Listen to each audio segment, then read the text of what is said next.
दर्शकों ने ध्यान दिया होगा कि रावण की कैद में लंका स्थित वाटिका में सीता माता जिस वृक्ष के नीचे बैठती हैं, वहां वे अपने हाथ में घास का तिनका लेकर रखती हैं। जब भी रावण वहां आता है, सीता सीता उस तिनके को उठा लेती है।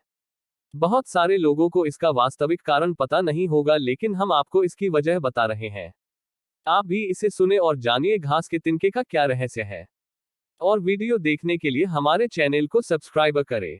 रावण ने जब मां सीता जी का हरण करके लंका ले गया, तब लंका में सीता जी वट वृक्ष के नीचे बैठकर चिंतन करने लगी।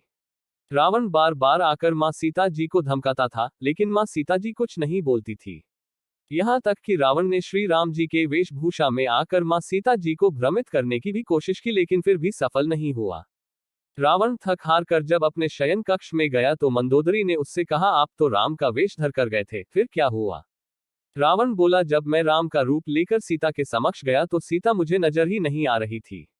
रावण अपनी समस्त ताकत लगा चुका था, लेकिन जिस जगत जननी मां को आज तक कोई नहीं समझ सका, उन्हें रावण भी कैसे समझ पाता। रावण एक बार फिर आया और बोला, मैं तुमसे सीधे सीधे संवाद करता हूं, लेकिन तुम कैसी नारी हो कि मेरे आते ही घास का तिनका उठाकर उसे ही घूर घूर कर देखने लगती हो?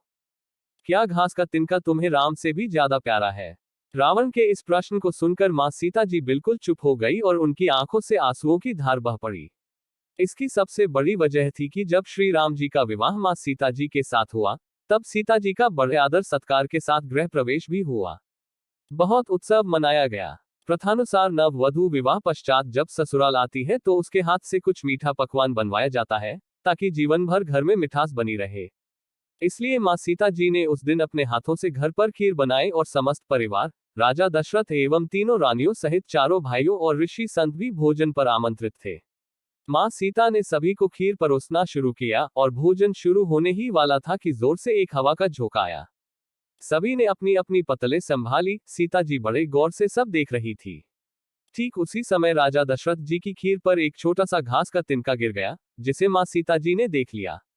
लेकिन अब खीर में हाथ कैसे डालें, ये प्रश्न आ गया। मां सीता जी ने दूर से ही उस तिनके को घूर कर देखा, वो जलकर राख की एक छोटी सी बिंदु बनकर रह गया। सीता जी ने सोचा, अच्छा हुआ किसी ने नहीं देखा। लेकिन राजा दशरथ मां सीता जी के इस चमत्कार को देख रहे थे। फिर भी दशरथ जी चुप रहे और अपने कक्ष पहुंचकर मां सीता जी को बुलवाया। फिर उन्होंने सीता जी से कहा कि मैंने आज भोजन के समय आपके चमत्कार को देख लिया था। आप साक्षात जगत जननी स्वरूपा हैं, लेकिन एक बात आप मेरी जरूर याद रखना। आपने जिस नजर से आज उस तिनके को देखा था, उस नजर से आप अपने शत्रु को भी कभी मत देखना। इसीलिए मां सीता जी के सामने जब भी रावण आता था तो वो उस घास के तिनके को उठाकर राजा दशरथ जी की बात याद कर लेती थी। इसलिए माता सीता जी चाहती तो रावण को उस जगह पर ही राख कर सकती थी, लेकिन राजा दशरथ जी को दिए वचन एवं भगवान श्री राम को रावण वध का श्रेय दिलाने हेतु वो शांत रही। ऐसी विशाल हृदया थी हमारी जानकी माता।